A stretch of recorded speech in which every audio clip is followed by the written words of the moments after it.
سب کو رخصت کر دیا. جبریل آ گئے. یا رسول اللہ موت کا فرشتہ دروازے پر ہے, اندر آنے کی اجازت چاہتا. ہاں, جہاں موت پوچھ کے جائے کس ہستی کو بھلایا ہے, چند پاؤنڈ کے پیچھے جہاں موت پوچھ کے جائے. آپ نے کہا آ جائے, وہ اندر آئے. السلام علیکم یا رسول اللہ, سلام پیش کرتا ہوں. میں نے آج تک کسی کو سلام نہیں کیا, آپ پہلی ہستی ہیں جنہیں سلام کر رہا ہوں. میں نے آج تک نہیں کسی کو سلام کیا. یا رسول اللہ آپ پہلی ہستی ہیں. اللہ نے کہا پوچھ کے اندر جانا, بن پوچھے نہ جانا. یا رسول اللہ مجھے حکم ہے کہ آپ سے پوچھوں, آپ جانا چاہیں تو میں لے جاؤں, اور رہنا چاہوں تو میں چھوڑ کے واپس چلا جاؤں.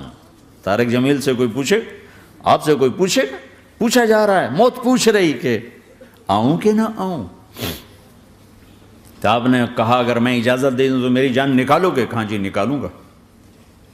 تو آپ نے جبریل کو دیکھا, کیا کہتے ہو, کیا کہتے ہو؟ تو جبریل نے عرض کی یا رسول اللہ, اللہ آپ کی ملاقات کے شوق میں.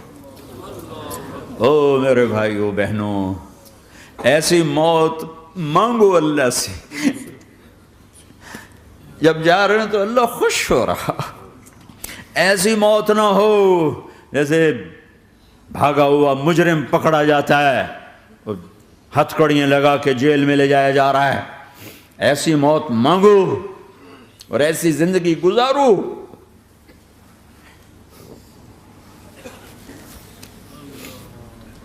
موت ہمارے لیے راحت ہے, اللہ خوش ہو رہا. جب سعد بن معاذ کا انتقال ہوا تو آپ نے فرمایا, میرے نبی نے فرمایا, سعد بن معاذ بڑے صحابہ میں ہیں, میرے نبی نے فرمایا کہ آج اللہ کا عرش خوشی سے جھوم اٹھا ہے. چونکہ وہاں تو جا رہے ہیں نا, یہاں سے نکلنا ہے, وہاں تو پہنچنا ہے, وہاں تو خوشی ہے, یہاں غم ہے. تو آپ نے کہا, میرے نبی نے فرمایا کہ آج میرے اللہ کا عرش سعد کے پہنچنے پر خوشی میں جھوم اٹھا ہے.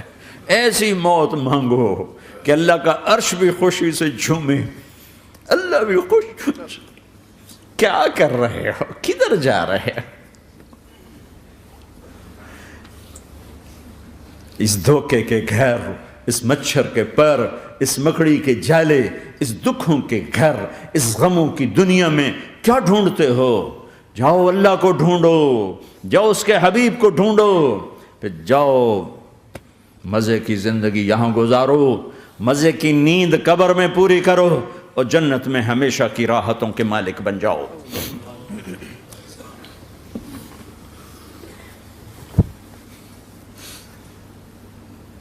کہ یا رسول اللہ, اللہ ملاقات کے شوق میں ہے. تو میرے نبی فرماتے کہ میرے حسنین کا کیا ہوگا؟ میں تو دیکھ رہا ہوں ایک زہر میں تڑپتا ہے, ایک بچوں سمیت نیزے پہ چڑھا ہوا ہے. ویسے بھی محرم ہمیں یاد دلاتا ہے کہ اللہ کو راضی کرنے کے لیے آخری حدوں تک پہنچنا بھی کامیابی کا صحرا گلے میں ڈالنا ہے. ایک نے فتح کا جھنڈا گاڑا, قیامت تک کے لیے ذلت اس کے ماتھے کا نشان بن گئی. ایک نے سر کٹا کے نیزے پہ چڑھایا اور قیامت تک کے لیے عزت کا صحرا گلے میں ڈال لیا. کیوں کہ ایک دنیا کی بازی ہارا پر اللہ کو لے کے جیت گیا, اور ایک دنیا کی بازی جیتا اور اللہ کو کھو کے ہار گیا. اللہ کو پالینے کے بعد کوئی ہار نہیں, اللہ کو کھو دینے کے بعد کوئی جیت نہیں. اللہ کو اپنا مطلب بناؤ, اللہ کو مطلب بناؤ, اللہ کو مطلب بناؤ, اللہ کو اپنی زندگی کا مقصد بناؤ.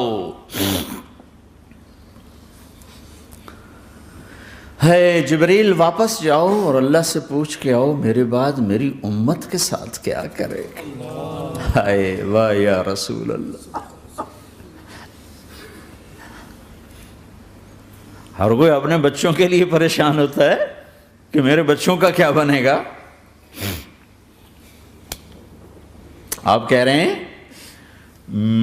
میری امت کے ساتھ کیا کرے گا میرا اللہ؟ جاؤ اللہ سے پوچھ کے آؤ, میں پھر جواب دوں گا. واپس گئے, جواب آیا کہ اللہ کہہ رہے ہیں کہ ساتھ دوں گا. میرے رب کی عزت کی قسم, اور لاکھوں کروڑوں درود و سلام ہوں اس کملی والے پر۔ اگر آپ یہ سوال نہ اٹھاتے آج میں اور تم بھی بندر خنزیر ہوتے۔ بیچ میں وہ حائل ہو گئے، ان کے آنسو، ان کی دعائیں۔ مچھلی کھانے پر اللہ تعالیٰ نے موسیٰ علیہ السلام کی قوم کو، پورے شہر کو بندر بنا دیا۔ مچھلی کھانا کون سا گناہ ہے؟ اللہ نے کہا بس ہفتے کو نہیں کھانی، کھاؤ، اتوار پیر منگل بدھ جمعہ جمعہ کھاؤ، ہفتہ نہیں۔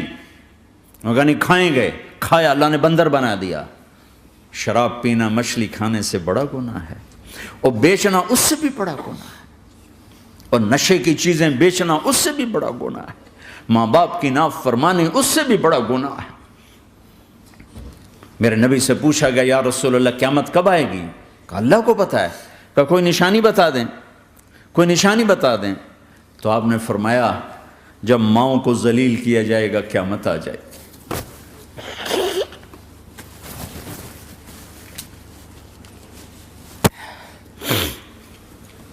یہ تو اس کی دعائیں ہیں، بیچ میں آ کے کھڑی ہو جاتی ہیں۔ اللہ تعالیٰ نے کسی کو بندر بنایا، کسی کو خنزیر بنایا، کسی کو زمین میں دسایا، کسی کو پانیوں میں بہایا، کسی کو ہواؤں سے اڑایا، کسی پر آگ کو برسایا، کسی پر بجلیوں کی چمک کو سے ان کو راکھ کیا۔ کب میرے رب نے کیا کچھ نہیں کیا۔ وَكَمْ أَهْلَكْنَا مِنَ الْقُرُونِ مِن بَعْدِ نُوحٍ وَكَفَىٰ بِرَبِّكَ بِذُنُوبِ عِبَادِهِ خَبِيرًا بَصِيرًا۔ کیا کچھ نہیں ہوا ہمارے ساتھ، وہ کچھ کیوں نہیں ہوا کہ وہ کملی والے کی دعائیں ہیں، دعائیں ہیں، دعائیں ہیں، رونا دھونا ہے، امتی امتی۔ اچھا چلو یہ تو دنیا ہو گئی، آپ نے یاد رکھا۔ میدان معاشر میں میرے نبی نے فرمایا جب جہنم کو لایا جائے گا اور ایک چیخ مارے گی، کوئی کسی کو یاد نہیں کرے گا، سب بھول جائیں گے۔ ہر ایک کی زبان کے آپ نے مشہور لفظ سنا ہوگا نفسی نفسی۔ جب جہنم آئے گی تو ایک چیخ مارے گی، اور کئی بلین فرشتے اس کو پکڑ کے لا رہے ہوں گے، اور وہ ان کے ہاتھوں سے نکل رہی ہوگی، اور اس کی آگ کے شعلے اور اس کا دھواں اور اس کی چیخ اور اس کی آواز۔ تو جب وہ قریب آئے گی تو اس کے آواز پر سارے مرد عورت زمین پر گریں گے، اور سب کہیں گے یا رب نفسی نفسی، یا رب نفسی نفسی، یا رب نفسی نفسی، یا اللہ میری جان، میری جان، ماں نہیں، ابا نہیں، بیوی نہیں، بچے نہیں، بھائی نہیں، میری جان۔ چلو میں تو آپ عام لوگ ہیں، انبیاء نبی کہیں گے یا اللہ میری جان، ابراہیم خلیل جیسے کہیں گے یا اللہ میں کسی کا سوال نہیں کرتا، باپ کا بھی نہیں کرتا، میری جان، اور عیسیٰ علیہ السلام جیسی ہستی کہیں گے یا اللہ میں اپنی ماں مریم کا بھی سوال نہیں کرتا، میری جان، میری جان۔ عیسیٰ علیہ السلام سے لے کر آدم علیہ السلام تک نفسی نفسی، نوح علیہ السلام نفسی نفسی، یحییٰ زکریا باپ بیٹا ہیں لیکن نفسی نفسی، سلیمان داؤد باپ بیٹا ہیں لیکن نفسی نفسی، یوسف یعقوب باپ بیٹا ہیں لیکن نفسی نفسی، یعقوب و اسحاق باپ بیٹا ہیں لیکن نفسی نفسی، اسحاق ابراہیم باپ بیٹا ہیں لیکن نفسی نفسی، اسماعیل ابراہیم باپ بیٹا ہیں لیکن نفسی نفسی۔ یہ نبیوں کا حال ہے، میرا کیا حال ہوگا؟ لیکن اسی ہنگامے میں جب ہر مرد عورت کہے گا نفسی نفسی، ایک آواز ابھرے گی امتی امتی، ایک آواز آئے گی امتی امتی، ایک دکھ بھری، ایک درد بھری آواز آئے گی امتی امتی۔ سننے والے حیران ہوں گے یہ کون ہے، یہ کون ہے جو اپنے آپ کو نہیں مانگ رہا، اپنی امت کو مانگ رہا ہے، یہ کون ہے؟ جب آواز کی طرف نظریں لگیں گی، یہ تو محمد الرسول اللہ ہے، جھولی پھیلی ہوئی ہے، ہاتھ اٹھے ہوئے ہیں، اے رب میری امت۔ کون سی امت ساری زندگی شراب بیچتے رہے، کون سی امت ساری زندگی ڈرگز بیچتے رہے، کون سی امت ساری زندگی زنا کرتے رہے، کون سی امت ساری زندگی ظلم و ستم کے پہاڑ توڑتے رہے، ساری زندگی جوا کھیلتے رہے۔ آپ تو کہتے دفع ہو جاؤ، میری نظروں سے دور ہو جاؤ، نہ تمہیں میری عزت کا خیال نہ میری نسل کی قربانیوں کا خیال، میرے معصوم بچے نیزوں پہ چڑھ کے اس کے دین تم چند پونڈوں پہ کیا ظلم ڈھا کے آئے ہو، دفع ہو جاؤ یا اللہ انہیں جہنم میں ڈال، یہ کہنے کا موقع تھا۔ میں قربان جاؤں اس نبی رحمت، اس کامل اکمل نبی پہ، اس ہادی رہبر پر میں کہاں سے الفاظ لوں ان کی تعریف کے لیے۔ دو ہستیوں کا حق نہیں ادا کیا جا سکتا، ایک اللہ، ایک اللہ کا رسول۔ ہر ایک کا حق ادا ہو سکتا ہے، اللہ اور اس کے رسول کا حق نہیں ادا ہو سکتا۔ وہ کہتے جا اللہ ان کو آگ میں ڈال دے۔ انہوں نے نہ مجھے دیکھا، نہ میرا گھر دیکھا، نہ میرے پیٹ پہ پتھر دیکھے، نہ میرا راتوں کو تڑپنا دیکھا، نہ میرا مچلنا رونا دیکھا، نہ احد میں ٹوٹے دانت دیکھے، نہ طائف میں بکھرا خون دیکھا، نہ کربلا میں اولاد کے سر نیزوں پہ چڑھے دیکھے۔ دفعہ دور کر دے میری آنکھوں سے، میں قربان جاؤں اس نبی رحمت پر۔ کہہ رہے ہیں یا اللہ میری امت، یا اللہ میری امت، یا اللہ میری امت، یا اللہ میری امت۔ نہ یہاں بھلایا نہ وہاں بھلایا۔ آپ کے لیے ممبر آئے گا، میرے حبیب بیٹھو، تو آپ کہیں گے اب مجھے خیال آئے گا اگر میں بیٹھا تو یہ مجھے لے کے جنت میں نہ چلا جائے، اور اللہ کہہ رہا بیٹھو تو میں کیا کروں گا؟ میں خود زمین پہ کھڑا رہوں گا، ممبر پہ ہاتھ رکھ دوں گا کہ اللہ تیری مان لی، میں ہاتھ رکھا ہوا ہے، لیکن میں بیٹھوں گا نہیں کہ میں اپنی امت کا آخری حساب کروا کے ہی جاؤں گا، ایسے نہیں جاؤں گا۔ آؤ بھائی، ہمارا نیا سال ہمارا سال تو محرم سے شروع ہوتا ہے، ویسے تو جنوری بھی اللہ کا، محرم بھی اللہ کا، سورج اللہ نے بنایا تو جنوری فروری بھی اللہ کا، اور چاند اللہ نے بنایا تو محرم ربیع الاول بھی اللہ تعالیٰ کا، دونوں ہی اللہ کے ہیں۔ کسی نے یہ لے لیا، کسی نے وہ لے لیا۔ ہم نے چونکہ چاند کا کیلنڈر بنایا تو ہمارا تو اب سال شروع ہو رہا ہے، ہمارا تو نیو ایئر اب ہے، ہمارا نیو ایئر رونے سے شروع ہوتا ہے۔ کیسا اللہ نے نظام بنایا، کسی اور مہینے میں یہ واقعہ ہو جاتا، نہیں سال کے شروع میں یہ واقعہ رکھا ہے کہ ہر ایک کو پتہ چلے کہ ہاں نیا سال خوشی منانے کے لیے نہیں ہوتا، نیا سال آخرت کی تیاری کے لیے ہوتا ہے کہ ایک سال چلا گیا، ایک سال اور زندگی سے نکل گیا، اور بھی جلدی سے اللہ کو راضی کرنے کا کوئی کام کرنے کو، توبہ کرنے کو، اللہ کو راضی کر لیں۔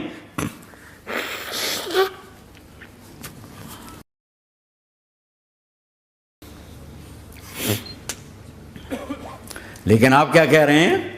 یا رب امتی امت، یا رب امتی امت، یا اللہ میری امت، یا اللہ میری امت، یا اللہ میری امت۔ اور ایسی شفقت و محبت آپ کہیں گے یا اللہ یہ میری امت کا حساب میرے حوالے کر، میں لوں گا، تو نہ لے، میں لوں گا۔ تو اللہ تعالیٰ فرمائیں گے آپ کیوں لینا چاہتے ہیں؟ کہیں گے میں اس لیے لینا چاہتا ہوں کہ ان کے جتنے عیب ثواب ہیں نا وہ کسی کو پتہ نہ چلے، بس میرے سامنے ہی آ جائیں تو ان کو شرمندہ نہ ہونا پڑے، تو میں قربان جاؤں۔ پھر وہ رب محمد ہے، اس نے اپنے حبیب کی لاج رکھنی ہے، وہ کہیں گے میرے محبوب اگر آپ ان کا حساب لیں گے اور آپ ان کے گناہ دیکھیں گے تو پھر ان کو آپ سے تو بڑی شرم آئے گی، نہیں میں آپ کو بھی نہیں دیتا، میں ان کا حساب پردے کے پیچھے لوں گا، کسی کو پتہ نہیں چلنے دوں گا۔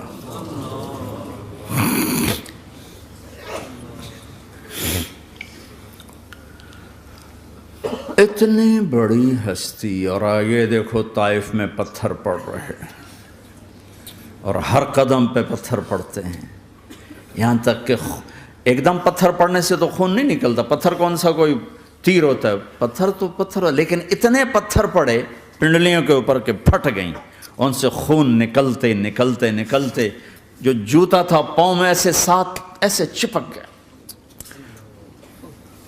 اور ساری کائنات کے دلہا سردار بے ہوش ہو کے گرے۔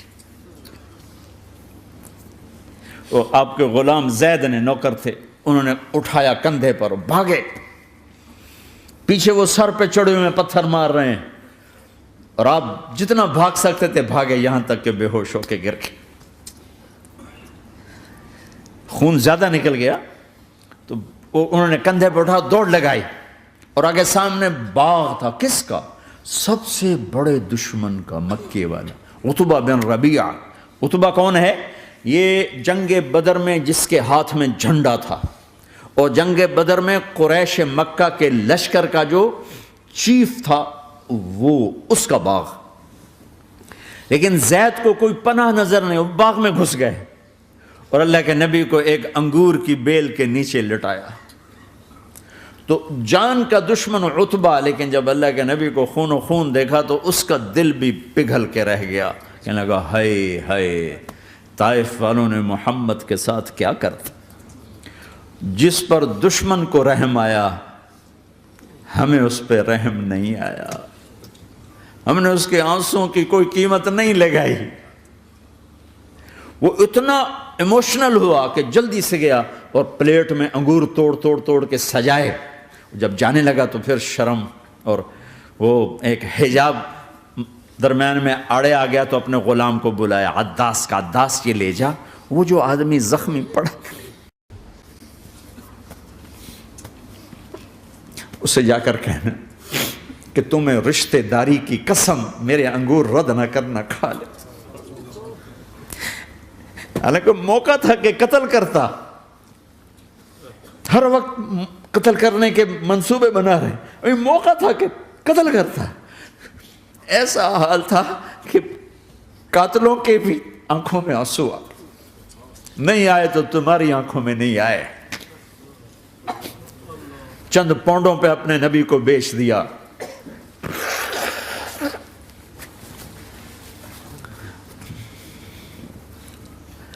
کہنے کا عداس یہ لے جا، وہ جو آدمی لیٹر پڑا، اسے کہنا تو میں رشتہ داری کی قسم دیتا ہوں میرے انگور رد نہ کرنا، کھا۔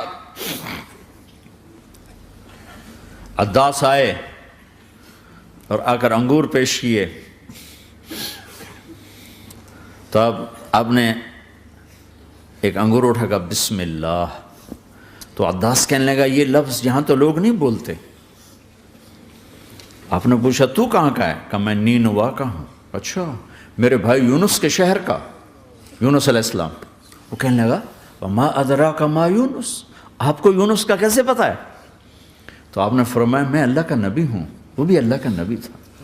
تو عداس نے ایک دم آپ کے پاؤں پکڑے اور چومنا شروع کیا اور کلمہ پڑھ لیا، تو آپ کو اپنے سارے زخم بھول گئے۔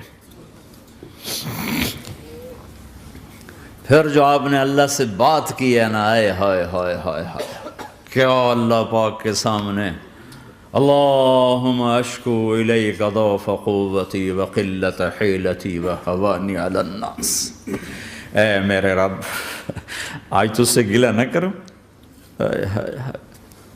آج تجھ سے گلہ نہ کروں، تو نے مجھے کن کے حوالے کر دی،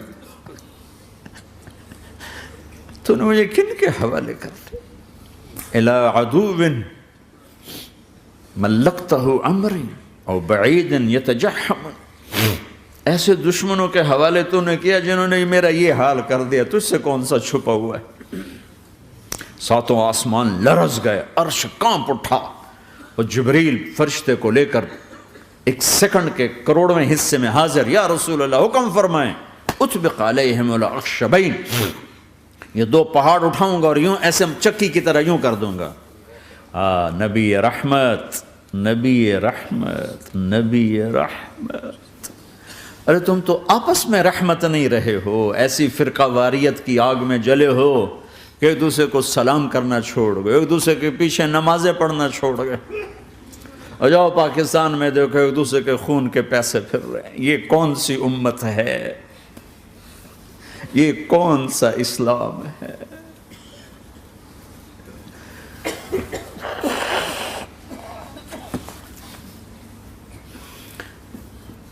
حضرت عائشہ نے پوچھا یا رسول اللہ آپ کو سب سے زیادہ تکلیف کہاں پہنچی؟ کہا طائف میں، طائف میں۔ 23 برس میں سب سے زیادہ تکلیف کہاں پہنچی؟ فرمایا طائف میں۔ جنہوں نے اتنی زیادہ تکلیف پہنچائی تھی ان سے بدلہ لینے کا وقت آ گیا ہے، اور فرشتہ حاضر ہے، اللہ کی منشا شامل ہے، کر دوں؟ کہ نہیں، یہ نہ صحیح، ان کی نسل میں شاید کوئی ایمان لے آئے، لعل اللہ ان یخرج من اصلابہم من یوحد اللہ، یہ نہیں تو ان کی نسل ہی شاید کلمہ پڑھ جائے۔ میں عذاب دلانے نہیں آیا، میں تو رحمت بن کر آیا ہوں۔ ما بعثت لعانا، میں لان تان کرنے نہیں آیا، انما بعثت رحمتا، میں تو رحمت بن کے آیا ہوں۔ اب ممبر پہ بیٹھنے والے لانتیں برسا رہے ہیں اپنوں پر. امت بنو، مسلمان بنو. اس دعا پر آسمان کے فرشتے روئے ہیں. ساتوں آسمان کے فرشتوں میں ہلچل مچ گئی. میرے بھائیو، یہاں کوئی آزاد نہیں ہے. موت سے لڑو، دکھاؤ. بڑھاپے سے لڑ کے دکھاؤ. غم اور دکھوں سے لڑ کے دکھاؤ. یہاں پابند بن کے چلو اس اللہ کے جس کی شہنشاہی ہے، اس اللہ کے جس نے مجھے بنایا. اس اللہ کے پابند بنو جس نے مجھے آنکھوں کا نور دیا، زبان میں بول دیا، جسم میں طاقت دی، عقل کو سمجھنے کے اوصاف دیے. اس اللہ کے پابند بن کے چلو جس نے قرآن کو اتارا، جس نے دھرتی کو بچھایا، جس نے آسمان کو اٹھایا، جو موت دینے والا ہے، جو موت کے بعد اٹھانے والا ہے. اس اللہ کے پابند بن کے چلو جو میرے جسم کو چورا چورا کرنے والا ہے، میری ہڈیوں کو ریت کی طرح ذرہ ذرہ کرنے والا ہے. اس اللہ کی مان کے چلو جو پھر مجھے میرے اس پارا پارا وجود کو پھر جمع کرنے والا ہے. اس اللہ کے سامنے جھکو جو قبروں کو پھاڑ کر مجھے پھر کھڑا کرنے والا ہے. اس اللہ کے سامنے جھکو جو ساری آدم کی مردہ نسل کو دوبارہ زندہ کرنے والا ہے. اس اللہ کے سامنے جھکو جو زمین آسمان کو ایک دن توڑنے والا ہے، توڑ کے پھر بنانے والا ہے. اذا السماء انفطرت واذا الكواكب انتثرت واذا البحار فجرت واذا القبور بعثرت. زمین آسمان کو ہلا رہا ہے، موت دے رہا ہے. اذا زلزلت الارض زلزالها، زمین پہ موت آ رہی ہے. اذا السماء انفطرت، آسمان مر رہا ہے. اذا الشمس قورت، سورج مر رہا ہے. وَإِذَا الْجِبَالُ سُيِّرَتْ، یہ پہاڑوں کی موت ہے. عرش فرش لوح قلم کرسی ہر شے کو فنا کے گھاٹ اتارنے والا اور خود ہمیشہ باقی رہنے والا، دائم رہنے والا، قائم رہنے والا، اپنی ذات میں قائم، اپنی ذات میں دائم، موت سے پاک، تھکن سے پاک، نیند سے پاک، اونگ سے پاک، ظلم سے پاک، ذوق سے پاک، خزانوں کا مالک، عزت کا مالک، قوت کا مالک، شہنشاہی کا مالک، کبریائی کا مالک، ہیمنت کا مالک، جبروت کا مالک، جبروت کا مالک، خزانوں کا مالک، فرشتوں کا مالک، جبریل کا مالک، میکائیل کا مالک، اسرافیل کا مالک، اسرائیل کا مالک، طارق جمیل کا مالک، برمنگم والوں کا مالک، آدم کی ساری نسل کا مالک، 2 پاؤں پہ چلنے والوں پر بادشاہ، 4 پاؤں پہ چلنے والوں کا مالک، پانی کی مخلوق، ہوا کی مخلوق، زمین کی مخلوق، رینگنے والے، اڑنے والے، تیرنے والے، جھپٹنے والے، دھاڑنے والے، پھاڑنے والے، ڈسنے والے، سب پر میرے اللہ کی شہنشاہی ہے. للہ ملک السماوات والارض وما فیہن، لہو ما فی السماوات وما فی الارض وما بینہما وما تحت الثری وان تجہر بالقول فانہ یعلم السر واخفی. وہ کون ہے؟ اللہ. اللہ کیسا ہے؟ لا الہ الا ہو، کوئی اس جیسا نہیں، اکیلا معبود ہے. صفات کیسی ہیں؟ لہ الاسماء الحسنى. کیا صفات ہیں؟ الرحمن الرحیم، الملک القدوس، السلام المؤمن، المہیمن العزیز الجبار المتکبر، الخالق الباری المصور الغفار القہار الوہاب، الرزاق الفتاح العلیم القابض الباسط الخافض الرافع، المعز المذل السمیع البصیر الحکم العدل، اللطیف الخبیر الحلیم العظیم الغفور الشکور العلی الکبیر الحسیب المقیت الجلیل الکریم، الرقیب المجیب الواسع، المجید الحق، الوکیل القوی، المتین الولی، الحمید المحصی، الودود، المبدی المعید، المحیی الممیت، الواجد الماجد، الواحد الاحد، الصمد القادر، المقتدر، المقدم، المؤخر، الاول، الاخر، الظاهر، الباطن، الوالي، المتعال، البر، التواب، المنتقم، العفو، الرؤوف، مالك الملك، ذو الجلال والإكرام، المقسط، الجامع، الغني، المغني، المانع، الضار، النافع، النور، الهادي، البديع، الباقي، الوارث، الرشيد، الصبور جل جلاله. ذلكم الله ربكم الحق، یہ ہے تمہارا اللہ.